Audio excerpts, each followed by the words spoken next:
Welcome back to the Nietzsche, Krishna, Buddha, Christ series. This is the fifth video in the series where I'm going over my paper, Nietzsche, Krishna, Buddha, Christ, Part 1, A Key to Nietzsche's Riddles in the Birth of Tragedy, Heracles equals Krishna, Dionysus equals Shiva. So that's a long title. So as I've discussed in the previous videos, my theory is that in his first book, The Birth of Tragedy, Out of the Spirit of Music, Nietzsche secretly employs the theological equations that the Greeks who followed Alexander the Great into India used when they equated the Greek gods, Krishna and Shiva, with the Indian gods, Heracles and Dionysus, respectively. So when in The Birth of Tragedy, when Nietzsche mentions Heracles, which he does in sections 10 and 19, he means Krishna.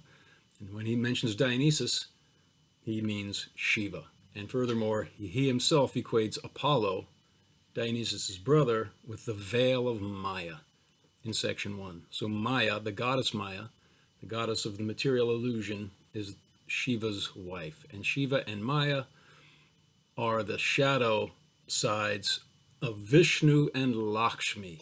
So Vishnu, in Hinduism, the branch of Hinduism that worships Vishnu are called Vaishnavas. Vishnu is equivalent to a monotheistic god, although Vishnu has many forms.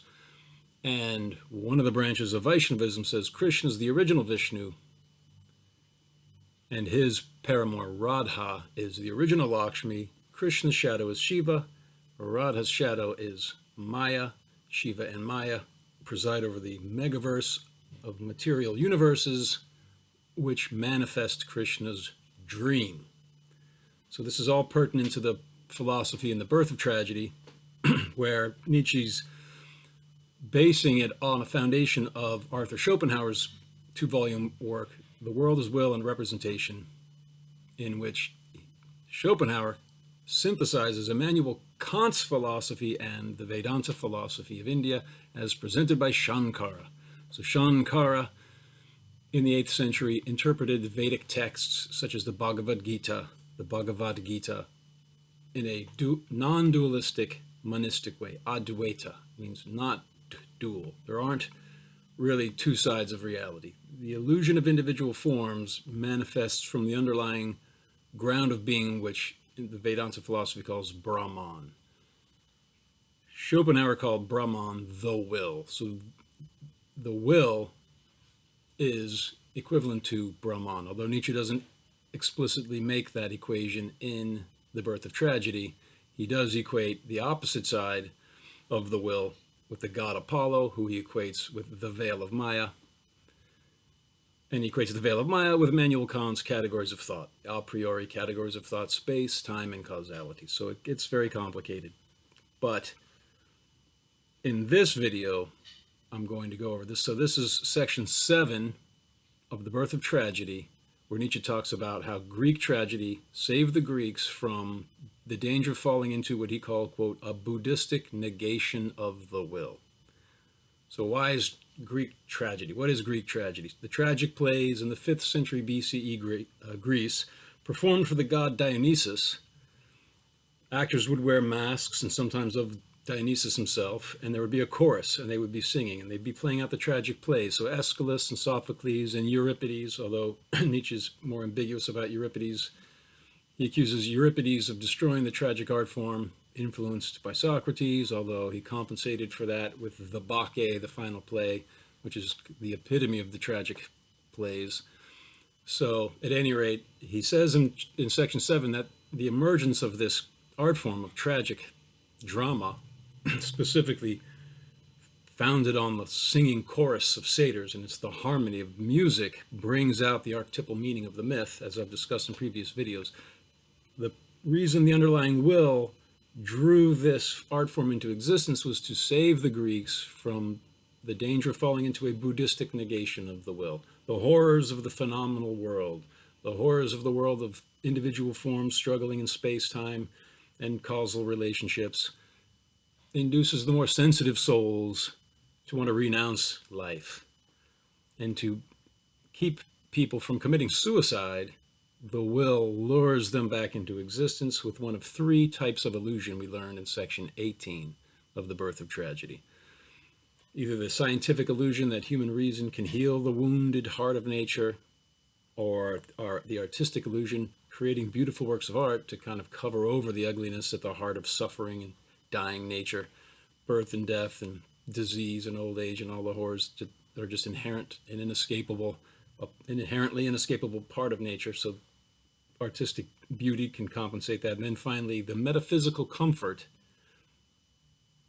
that underneath the whirl of phenomena, the struggling world of individual forms, life flows on indestructibly and pleasurably. So, and that's the tragic plays. So that's tragic culture. So this is in section 18. Nietzsche uses the same idea of this metaphysical comfort of tragic drama. In section 7, he says that metaphysical comfort saved the Greeks from a Buddhistic negation of the will. In section 18, he says the scientific illusion equates historically to the Alexandrian culture. Then the artistic illusion that saves people from wanting to renounce the will manifests, he says, as the Hellenic culture. And then the metaphysical comfort from the tragic plays, he says, historically was manifest in Indian Brahmanic culture. That's section 18. It's a big part of my theory. Originally, he wrote Indian Buddhistic culture. He crossed out Buddhistic and he replaced it with Brahmanic, which makes a lot more sense because tragic culture's whole purpose is to save people from a Buddhistic negation of the will. Why would Nietzsche equate tragic culture with Indian Brahmanic culture in section 18? It's very strange. He should have just equated it with the Greek culture of the 5th century BCE itself, but he didn't. And I'm saying because he's employing the ancient Greek equations of Indian and Greek gods, which was started by Megasthenes, the proto-historian Megasthenes, a Greek who lived in India. He's the one who started calling Krishna Heracles and Shiva Dionysus. So that when he mentions them, he means these Indian Brahmanic gods. So what I'm saying is when Nietzsche calls for a rebirth of the tragic culture in modern Europe, which symbolizes, it's just, when he says modern Europe, he means Western civilization that emanated from Europe. So the Western world, the godless Western world, at his time writing this, he published The Birth of Tragedy in 1872. We need to have a rebirth of tragedy. I'm saying what he was really calling for is an embrace of the Indian Brahmanic culture, and specifically the form of Indian Brahmanic culture that promotes chanting congregationally and dancing in the streets and chanting the names of Krishna.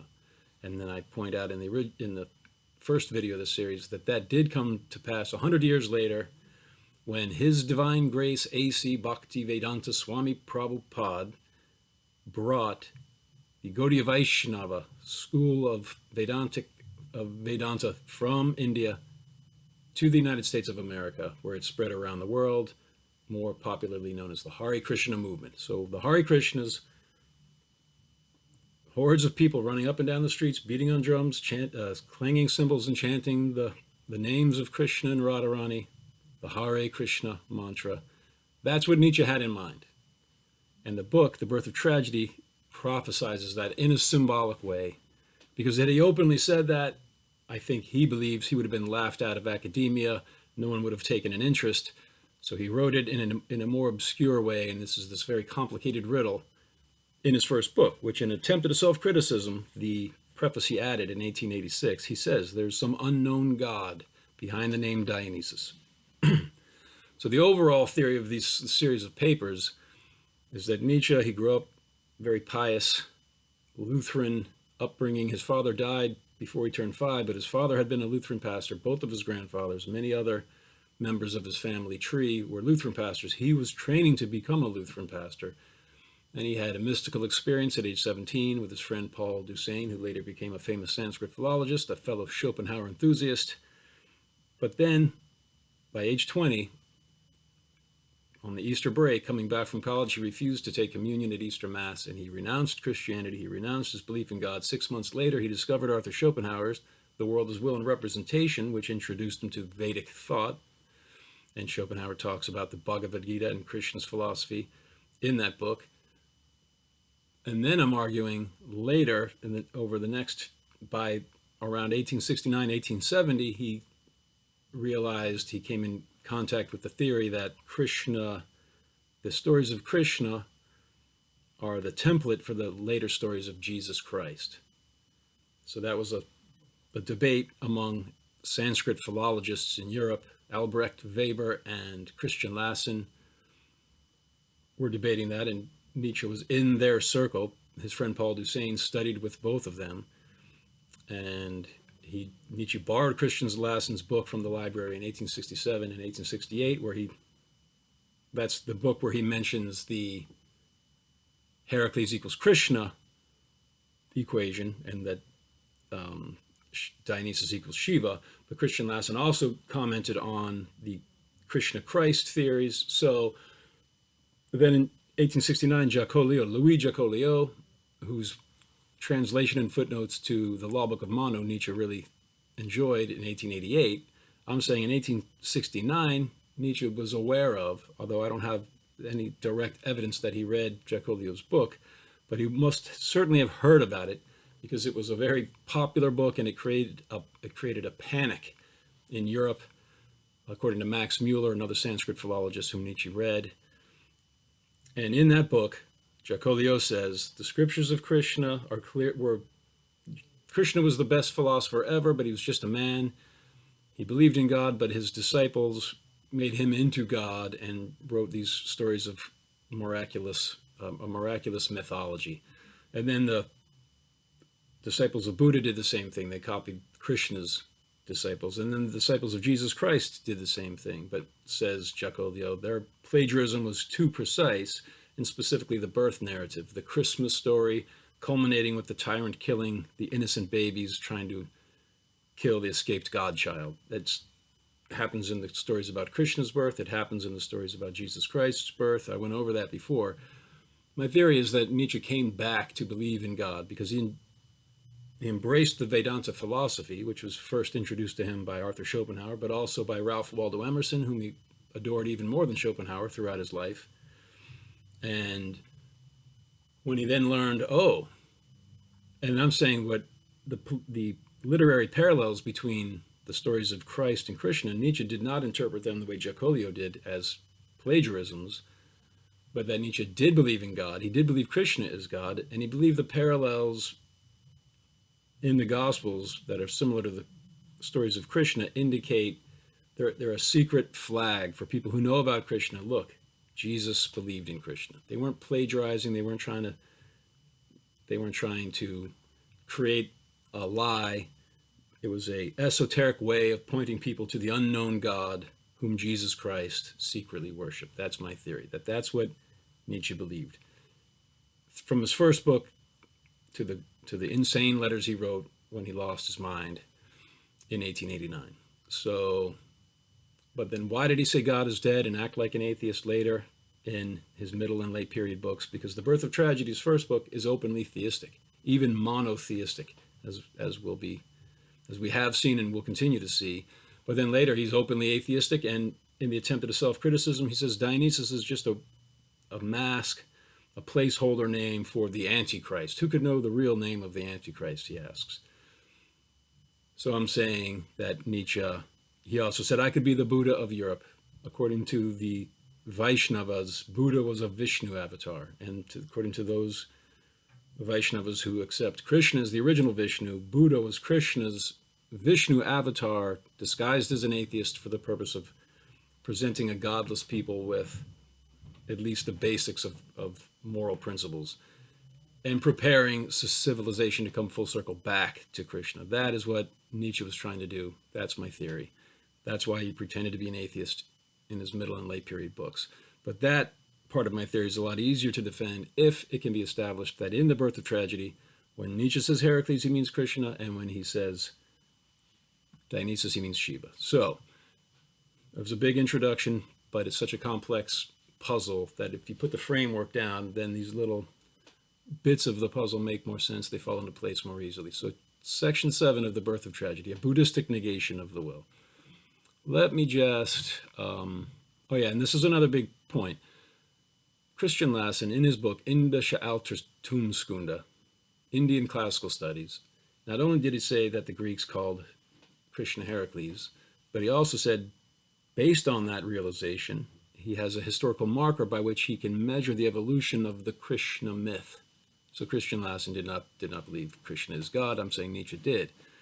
But Lassen says, although Krishna is an older figure in the Mahabharata, the epic poem of Hinduism, which is older than Buddhism, Buddha's emerged around the 6th century BCE, it was the Brahmins toward the later part of the 5th century BCE that picked up a popular movement that was starting to worship this minor character, Krishna, and they inflated him into the supreme form of Vishnu, as presented in the Bhagavad Gita. The Bhagavad Gita was then inserted into the Mahabharata. So the older Mahabharata was then, the Bhagavad Gita was put in there to tell the people, look, Krishna, he is the supreme Vishnu. And this was supposed to counteract Buddhism, and that's the main point. According to Christian Lassen, and he got this theory from Eugene Burnoff, who's another Sanskrit philologist that Schopenhauer quotes him, Emerson read him, and now Nietzsche is a classical philologist, Greek and Latin, but he was considered a prodigy of philology. So this is the circle within which he is developing his worldview. Eugene Burnoff and Christian Lassen both say that the Brahmins of the 5th century BC amplified the minor character Krishna into the supreme form of Vishnu to counteract the spread of Buddhism. In section 7 of The Birth of Tragedy, Nietzsche says, the underlying will drew tragic plays into existence through the ancient Greeks to save them from the danger of falling into a Buddhistic negation of the will. And furthermore, as I've shown, and will show again, if you look at the Dionysian tragic plays, the Dionysian impulse of the universe in section 10 and 19 of The Birth of Tragedy, Dionysus is shown to be a subordinate secondary emanation from the more fundamental Heracles. So Nietzsche's prescribing tragic plays to protect people from a Buddhistic negation of the will. The tragic plays originate from Heracles and Dionysus. And then in section 18, he equates tragic culture with Indian Brahmanic culture, and he reiterates that these tragic plays provided the Greeks with metaphysical comfort. So this key word, metaphysical comfort of tragic plays, saves people from a Buddhistic negation of the will. If he's equating tragic culture with Indian Brahmanic culture, and Christian Lassen and Eugene Burnoff are both saying that the Brahmins amplified the Krishna myth to counteract Buddhism, then that makes it all the more likely that when Nietzsche mentions Heracles, he means Krishna, because it was Krishna that's supposed to counteract Buddhism. He equates tragic culture with Indian Brahmanic culture. So if he does say, mean Krishna when he says Heracles and Shiva when he means Dionysus, then the solution to the riddle in The Birth of Tragedy, which he points out in the attempt at a self-criticism that no one noticed, let alone solved, is basically these two prongs of Christian Lassen's theory. The Greeks, beginning with Megasthenes, called Krishna Heracles and Shiva Dionysus, and then the 5th century BCE Brahmins amplified the Krishna myth to counteract Buddhism. That, if Nietzsche applied that to The Birth of Tragedy, then everything starts to make sense. And what he calls an impossible book, in the attempt at a self-criticism in section 1 and 2, he repeats it. It's an impossible book. Once you see this, the parallels with Christian Lassen's theory, and he read that volume 1 of Indische Altertumskunde in 1867 and 1868, a year before he started writing The Birth of Tragedy, things make a lot more sense.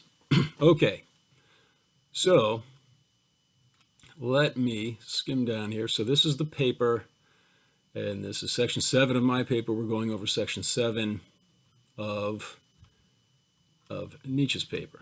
And I'm just wondering here, where is the whole... All right, so let me just read the section that we'll be analyzing, and then so it's a little lower here on page 48. Here's what Nietzsche says. Similarly, I believe the Greek man of culture felt himself nullified in the presence of the satiric chorus, and this is the most immediate effect of the Dionysian tragedy, that the state and society, and quite generally the gulfs between man and man, give way to an overwhelming feeling of unity leading back to the heart of nature. The metaphysical comfort that life is at the bottom of things, despite all the changes of appearance, indestructibly powerful and pleasurable, This comfort appears in incarnate clarity in the chorus of satyrs, a chorus of natural beings who live ineradicably, as it were, behind all civilization and remain eternally the same despite the changes of generations and of the history of nations. With this chorus, the profound Hellene, uniquely susceptible to suffering, comforts himself, having looked boldly right into the terrible destructiveness of so-called world history, as well as the cruelty of nature, and being in danger of longing for a Buddhistic negation of the will. Art saves him, and through art, life. Okay, so the chorus of satyrs. The satyrs were men who dressed as half man, half goat, the mythological servants of the god Dionysus. And originally there were no tragic plays. They didn't act out scenes on a stage. It was just the chorus. That was the origin of the tragic plays. The chorus of singing satyrs, Nietzsche says, saved the ancient Greeks in the 5th century BCE from a Buddhistic negation of the will. And now, so there's the section that we're going to be analyzing. But let me go up here a little bit, and I'm going to point out that, so we ended section 6 with a quote from Bruce Cohen, talking about how it's important to understand the birth of tragedy. You have to understand The World as Will and Representation by Schopenhauer. But Schopenhauer said to understand that book, you have to have an acquaintance with Vedic thought. So Martha C. Nussbaum warns that the reader of The Birth of Tragedy must have already read Schopenhauer to understand his dichotomy of Apollonian and Dionysian. Yet Schopenhauer warns that the reader of his masterwork, The World as Will and Representation, must have already read the Upanishads to understand his work. Thus, one might argue that an acquaintance with Vedic thought is crucial to an understanding of the birth of tragedy. All right, so then we move to section 7. This is page 41. And I'm going to point out a part of The World as Will and Representation where Schopenhauer says that the Greeks, although they weren't optimistic fools who thought that human reason could save the human race from the suffering of nature, nevertheless, they didn't go all the way to enlightenment because they still affirmed the will. They were not optimistic, and for Schopenhauer, that's a bad thing to be. Why would you be optimistic about this world? It's going to end in death. It's just miserable, and it doesn't accomplish anything, so you should just renounce the will. You should merge the illusion of an individual soul, Atman, back into Brahman. But at least Schopenhauer, he says, the Greeks, they saw how horrible the world is. They looked down into the heart of nature, yet they still affirmed the will. That's precisely the reason I say that Nietzsche embraced the tragic plays. So here's something that I say. To protect a post-Christian Europe that was heading into an era of industrial scale war from the, quote, danger of longing for a Buddhistic negation of the will, unquote, that's section 7, Nietzsche recommends a rebirth of tragic myth through the spirit of music, which is rooted in Dionysus and ultimately Heracles, whom I argue Nietzsche uses as philological masks for Shiva and Krishna, respectively. All right, so here is page 46. So the main point to focus on is that in complete contrast to Schopenhauer's Buddhistic advice to renounce the illusion of an individual will, Nietzsche explains that the chorus of satyrs saved the sensitive Greeks from this longing for a Buddhistic negation of the will. So in his footnote, Kaufman says, here Nietzsche's emancipation from Schopenhauer becomes evident, and their difference from each other concerns the central subject of the whole book, the significance of tragedy. Nietzsche writes about tragedy as the great life-affirming alternative to Schopenhauer's negation of the will. One can be as honest and free of optimistic illusions as Schopenhauer was and still celebrate life as fundamentally powerful and pleasurable as the Greeks did. Okay, so now here is from Volume 2 of The World as Will and Representation. So Schopenhauer, he's rejecting optimistic philosophers like Leibniz, saying that, quote, optimism is not only a false, but also a pernicious doctrine, for it presents life as a desirable state and man's happiness as its aim and object, unquote. Then he goes on to say, quote, it is far more correct to regard work, privation, misery, and suffering, crowned by death, as the aim and object of our life, as is done by Brahmanism and Buddhism, and also by genuine Christianity, since it is these that lead to the denial of the will to live. So, Schopenhauer He said, we should be pessimistic.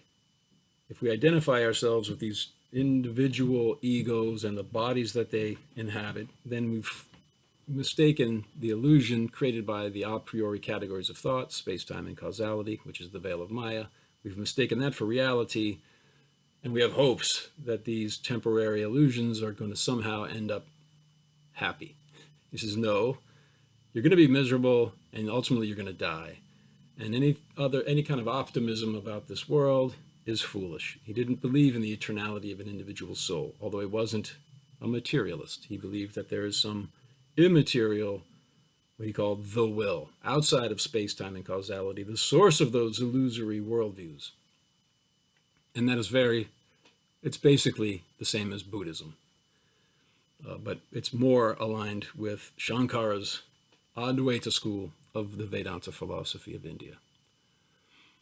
So then he'll go on to say, this is Schopenhauer, says, first of all, let me mention here that as remote as the Greeks were from the Christian and lofty Asiatic worldview, and although they were decidedly at the standpoint of the affirmation of the will, they were nevertheless deeply affected by the wretchedness of existence. The invention of tragedy which belongs to them is already evidence of this. So that, I'm saying, was an inspiring couple of sentences for Nietzsche. And it seems to be the seed from which the birth of tragedy was born. Because he's saying that although they didn't renounce the will, they were deeply affected by the wretchedness of existence. So they were not optimists. They were pessimistic about materially embodied life on earth. And yet they embraced the will and the joyous indestructibility of it. Whom they worshipped as the god Dionysus. And not only that, by serving the god, they felt themselves to be the eternal servants of the god. So individual eternal souls worshiping an eternal individual personal god. That's the philosophy. That's the Vaishnava Vedanta, the Vaishnava interpretation of Vedanta. It's a more literal interpretation. Shankara was reading the same texts, but he says, oh yeah, when they mention Vishnu and Atman, those are metaphors. The ultimate and only reality is Brahman, and that's what Schopenhauer calls the will. All right, so I then later on say, this is page 48 of my paper, given his habit of quoting from The World as Will and Representation in The Birth of Tragedy, it seems reasonable to assume that Nietzsche had the passage above in mind when in section 7 he wrote about what I read at the beginning of this, how tragic the Dionysian tragedies help reunite people who were separated by the gulfs between man and man. They give way to an overwhelming feeling of unity, leading back to the heart of nature. The metaphysical comfort that life goes on indestructibly was incarnated in this Dionysian chorus of satyrs. And let me just read this key point again. With this chorus, the profound Hellene, uniquely susceptible to suffering, comforts himself, having looked boldly right into the terrible destructiveness of so-called world history as well as the cruelty of nature, and being in danger of longing for a Buddhistic negation of the will. Art saves him, and through art, life.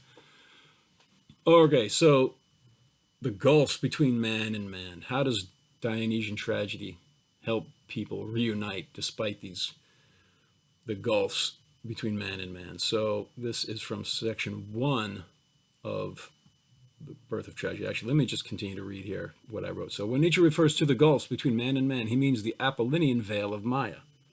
In section 2, where Nietzsche first mentions the satyr chorus, he says that the effect of the Dionysian dithyramb is, quote, the annihilation of the veil of Maya. Unity is the spirit of the species, even of nature. So these Dionysian plays, musical harmony, underlying the representations of the mythical pastimes of the god, enable people to perceive the ultimate archetype of the god. And when you feel united with the one, the source of all being personified, then you feel one not only with your fellow human beings, but all of nature. You feel at one with the universe, whom you worship in the personified form of the god. All right, so then that was section 2. In section 1, describing the spell of the Dionysian, that's a quote, Nietzsche says, quote, now the slave is a free man, Now all the inflexible and hostile divisions which necessity, caprice, or impudent fashion have established between men collapse. Now, with the gospel of world harmony, each man feels himself not only reunited, reconciled, reincorporated, and merged with his neighbor, but genuinely one, as if the veil of Maya had been rent, and only its shreds still fluttered in front of the mysterious original unity. That is the metaphysical comfort that tragic plays give to the participants, and that saves them from the Buddhistic negation of the will. Similarly, according to Christian Lassen, the Indian Brahmanic culture promoted the worship of Krishna with books such as the Bhagavad Gita by saying that each of us is an eternal individual soul, Atman. Krishna is the original Vishnu, the supreme soul of the universe, and that if you serve Krishna, then you'll escape the cycle of reincarnation and you will be one with everything, because Krishna is one with everything. And so that is what I'm saying that is what I'm saying Nietzsche is saying Europe must do. To save ourselves from a Buddhistic negation of the will, we should embrace the Indian Brahmanic culture that worships Krishna in the streets with dancing and congregational singing. All right, so let me just read here. Page 49, I say Nietzsche repeats the phrase metaphysical comfort to describe tragic culture in section 18. So I previewed all of this, and now we're going to go into it a little more carefully. Where, as we saw above, he mentions the three levels of cultural illusion with which the will induces sensitive people to continue living despite the unfathomable suffering of life on earth. So here's the three stages of illusion. Scientific knowledge that believes optimistically that it can heal the wounded heart of nature. Art, which covers the painful ugliness of nature with beautiful illusions. And then the third is, and this is a quote, the metaphysical comfort that beneath the whirl of phenomena, eternal life flows on indestructibly, unquote. That's section 18. So metaphysical comfort, that's what tragic culture provides, and that protects us from the Buddhistic negation of the will, where you say, oh, this idea of Atman, no Atman, only Brahman. But the Buddhists didn't say there's only Brahman. They just said, like David Hume, what do we really experience? A series of unconnected sense impressions, sights, smells, sounds, tastes, and touches. And then we insert this idea of causal relationships, and David Hume pointed out space and time. They're not empirically observable. They're also psychological illusions. There is no continuity between one moment and the next. There is no continuous self. That's what the Buddhists say. That's what David Hume says. Kant later said, oh, space and time, they're not habits that we form. They are inborn psychological lenses. Well, lenses on what? It would imply that there's some kind of a soul upon which it must, these lenses are innate. But at any rate, Buddhistic negation of the will says there is no individual personal soul. There is no omnipresent personal God. The Indian Brahmanic Vaishnava school of Vedanta says there most certainly is, and that's the highest realization, surrendering to the personal God, specifically Krishna. And that is what Nietzsche is trying to do to save Europe from the Buddhistic negation of the will. So, depending on which of those three stages of life-saving illusion outweighs the other, the scientific illusion, the artistic illusion, or the metaphysical comfort of tragic culture, Nietzsche says we have either a predominantly Socratic or artistic or tragic culture. Or if I may avail myself of historical examples, either an Alexandrian or a Hellenic or an Indian Brahmanic culture. That's section 18. Huge piece of the puzzle, and the complication, as I've mentioned before, is that in the original version of 1872, Nietzsche had Indian Buddhistic culture, and then in 1874, he crossed that out with his own pen or his own pencil and put in the word Brahmanic, which makes a lot more sense. And when he puts in Brahmanic, that aligns what he's saying with what Christian Lassen, following Eugene Burnoff, also said. So, like tragic culture, therefore, Indian Brahmanic culture must also serve as a prophylactic against Buddhistic nihilism. All right, so then this is now on page 50. I say, as we will see now, in the book Nietzsche borrowed from the library in 1867-68, Lassen argues that he used Megasthenes' equation of Heracles with Krishna to determine that the Brahmins in India in the 5th century BCE exploited a popular reaction against Buddhism, which manifested manifested as an upsurge of reverence for the heroic character named Krishna in the Mahabharata. So Lassen says, the crafty Brahmin said, oh, the masses like Krishna all of a sudden. All right, fine. Let's take Krishna, let's inflate him to the supreme Vishnu, and let's equip that with Vedanta philosophy, and that way it'll be embraced by the masses and they will be protected against the encroachments of Buddhism, which says that there is no God, there's no Vishnu, there's no individual soul. Well, that will render us, the Brahmin caste, obsolete, so we must defend ourselves, and let's use this myth of Krishna to do so. I believe, Nietzsche believed Krishna is God, and furthermore believed that Jesus Christ secretly believed in Krishna, and that his disciples included the parallels with the scriptures about Krishna, not as a plagiarism, but as an esoteric flag pointing back to Krishna. Nevertheless, I think Nietzsche agreed that the Brahmins promoted the worship of Krishna, which they personally believed in, to stop the encroachments of Buddhism. I also believe Nietzsche, at least later in his middle and late period books, believed that Buddha was himself Krishna or Krishna's devotee disguised as an atheist. That adds a whole nother level of complexity, but let's just keep it to what we're working with now. So I'm saying here, all right, so let's go over some of the information that we've had so far. So keeping in mind that Lassen also said that Megasthenes equated Dionysius with Shiva, we know so far that in The Birth of Tragedy, Nietzsche, now I'm going to list the things that we learned in the previous sections of this paper, which I covered in the previous videos. So Nietzsche, in The Birth of Tragedy, he identifies himself with Prometheus Unbound in the foreword to Richard Wagner. He says that the Heraclean power of music freed Prometheus from his vultures to become a vehicle of Dionysian wisdom in section 10. He predicts that when Heracles ceases languishing in ample bondage to Omphale, the Dionysian spirit of tragedy will gradually awaken in modern Europe. That's section 19. And he encourages us by saying, quote, yes, my friends, believe with me in Dionysian life and the rebirth of tragedy. The age of the Socratic man is over. You shall accompany the Dionysian pageant from India to Greece. Prepare yourselves for hard strife, but believe in the miracles of your God. That's section 20. So then I go on to say, if, as I argue above, Nietzsche was applying Megasthenes' equations of Heracles and Dionysus with Krishna and Shiva when he wrote those passages in The Birth of Tragedy, the implication is that he is symbolically calling for modern Europeans, which indicates Western civilization generally, to resist, quote, the danger of longing for a Buddhistic negation of the will by embracing Indian Brahmanic culture, specifically by singing and dancing ecstatically for Krishna, which is exactly what Lassen says the 5th century BCE Brahmins prescribed for the masses as an inoculation against Buddhism in India.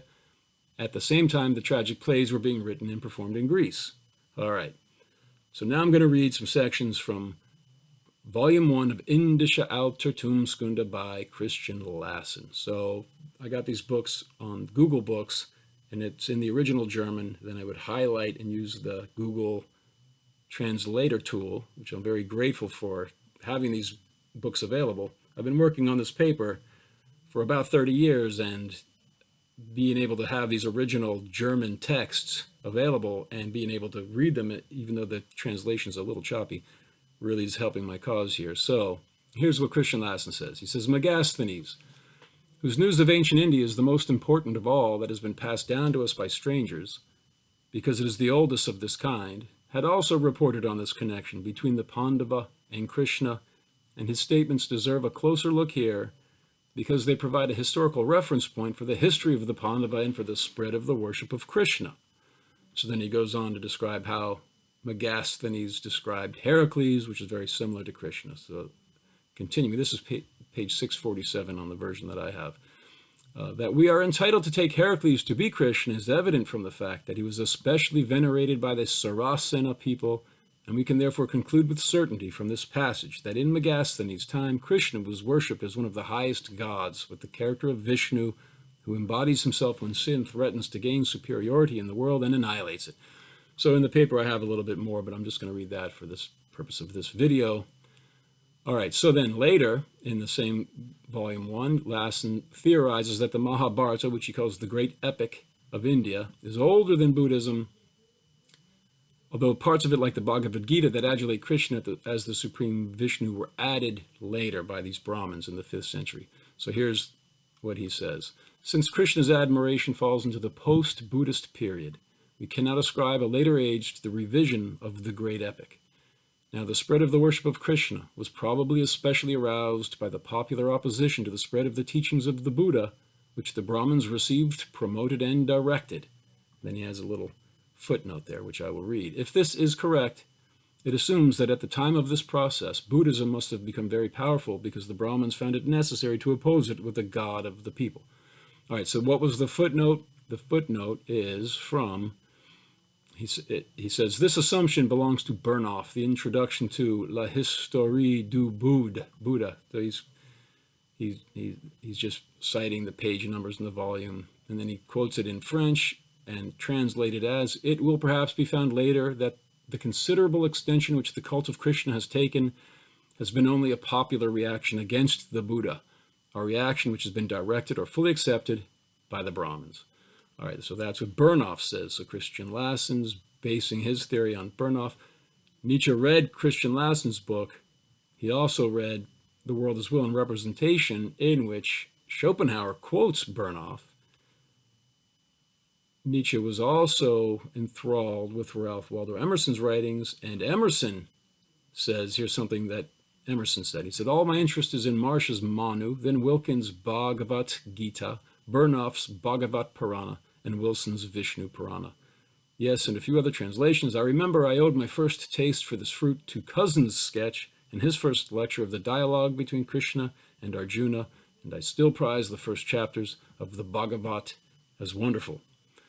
All right, so Burnoff, French Sanskrit philologist, known to Schopenhauer and Emerson, he said that the 5th century BCE Brahmins inflated the older cult of Krishna into the supreme Vishnu to counteract Buddhism. Nietzsche says tragic plays developed in order to counteract Buddhism. Nietzsche also equates tragic plays with Indian Brahmanic culture in section 18, where he also talks about the metaphysical comfort that tragic plays provide. So if the riddle is that he was using Megasthenes' equations of Heracles and Dionysius for Krishna and Shiva, that it makes sense that he would say tragic culture is historically equivalent to Indian Brahmanic culture, because like Heracles and Dionysius in the tragic culture, Krishna and his shadow Shiva protected the people according to, or protected or whatever you will say, but the Brahmins promoted the worship of Krishna to counteract Buddhism. And that's what Nietzsche says we in Europe need to do. All right, so I don't know if Nietzsche read volume 2 of Christian Lassen's work, but in that work, he reiterates his theories about Megasthenes and the Brahmins promoting Krishna to counteract Buddhism. So this is volume 2 of Indische Altertumskunde.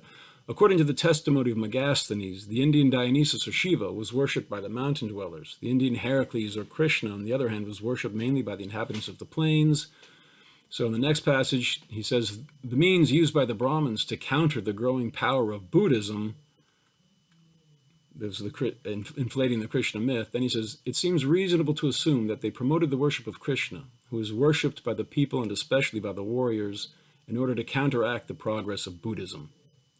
They must have succeeded in this because at the time Megasthenes was in India, the worship of Heracles had become common among the Indians of the lowlands, whereas only some of them had the teachings preached by Buddha, whom they worshipped as God.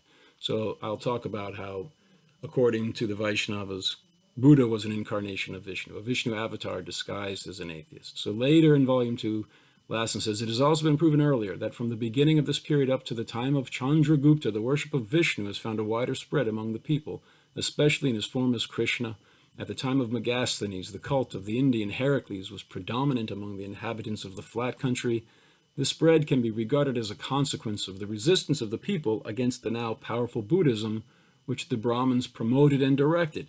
The beginning of these efforts is most likely placed under the reign of the second Ashoka, or towards the end of the 5th century BCE, or BC. So they didn't use BCE, they used BC, before Christ.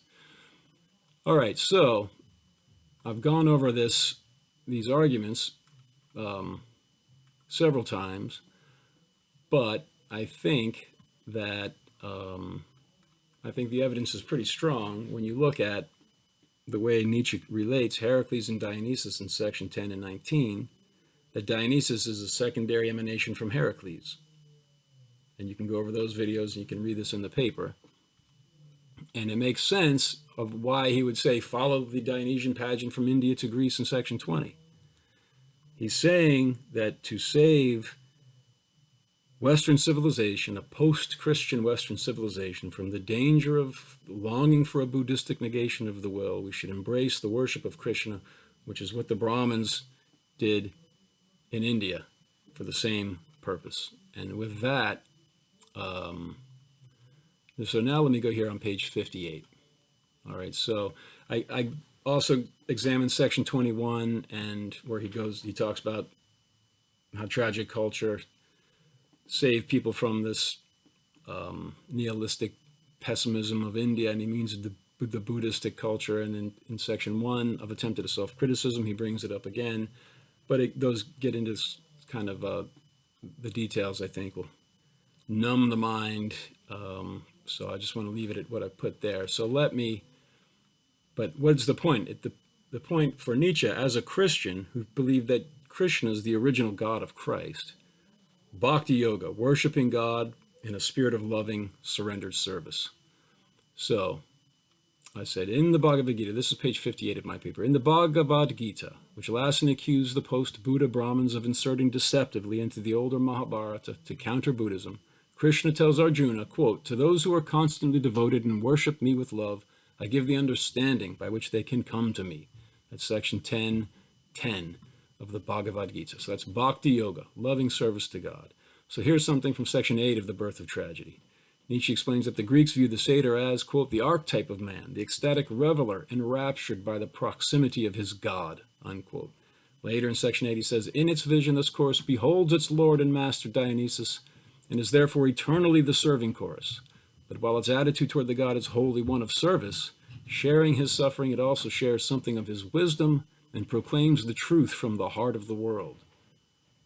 That's section 8. Then in section 18, after he equates tragic culture with Indian Brahmanic culture, he explains how the Socratic scientific Alexandrian culture has been overcome by Kant's realization that the so-called objective world of empirical science is really an illusion created by the a priori categories of thought, space-time, and causality, which Nietzsche then equates with the work of Maya. That's section 18. In the same section, he goes on to say, quote, with this insight, a culture is inaugurated that I venture to call a tragic culture. Its most important characteristic is that wisdom takes the place of science as the highest end. Wisdom that, uninfluenced by the seductive distractions of the sciences, turns with unmoved eyes to a comprehensive view of the world and seeks to grasp with sympathetic feelings of love the eternal suffering as its own. So that is the spirit of Bhakti Yoga, worshiping Krishna, identifying yourself with the God and sympathizing with the suffering of the God. That is what Nietzsche is recommending, specifically through music. And I explained how he followed Schopenhauer. He quotes Schopenhauer, who says music is the art form that puts us directly in touch with the underlying will. It's the Dionysian art form. Dionysus is the will. Apollo is the god of individual forms, and the art forms that are Apollonian are like sculpture and painting. They imitate the illusions rising from the will. So music is a more fundamental art form because it puts us in contact with the will itself, which Schopenhauer and then following him Nietzsche, they say that's also the place where the Platonic ideas exist. So that's a whole nother ball of yarn, which I talked about in previous videos. But let me just now read this summary of the paper here, and that'll be it for this video, and it'll be the end of this part 1 of Akita Nietzsche's Riddles in The Birth of Tragedy. Part 2, we'll start to get into what Nietzsche read, how much Indian philosophy did he know about, had he read before he wrote this book.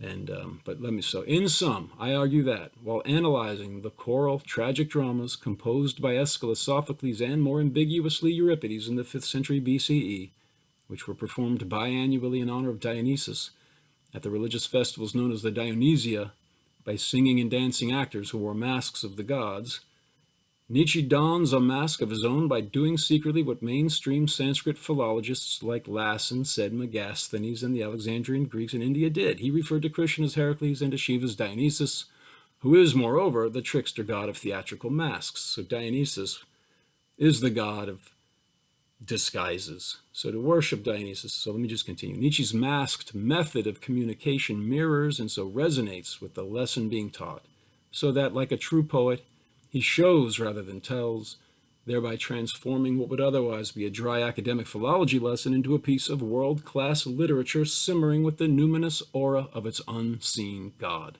Nietzsche's masked allusions to Krishna and Shiva can also be seen as a literary model of the philosophical concept of the veil of Maya that is so central to the text, the illusory power with which divinity reveals its artistic excellence by creating a perfect disguise.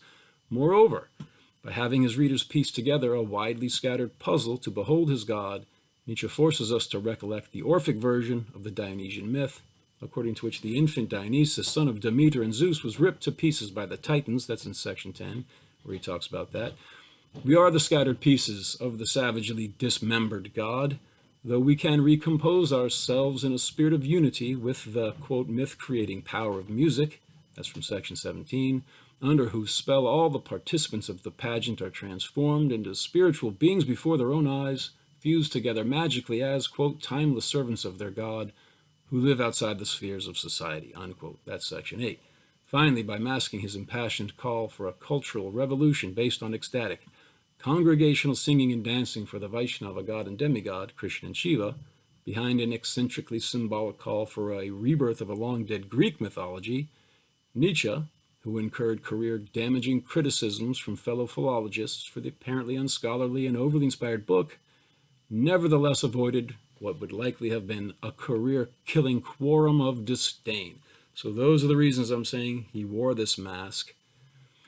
But if we see, so, and I'm going to just give it a real brief nutshell here. Oh yeah, and then I point out, in later books, Nietzsche stops mentioning Heracles and Apollo. He only mentions Dionysus. In those later books, including the attempt at a self-criticism and Beyond Good and Evil, when Nietzsche says Dionysus, that means Heracles and Dionysus and Apollo from The Birth of Tragedy. But in The Birth of Tragedy, when he says Heracles, he means Krishna. When he says Dionysus, he means Shiva. When he says Apollo, he means Maya. And when he says tragic culture, he means Indian Brahmanic culture. Okay, so that will be it for this paper.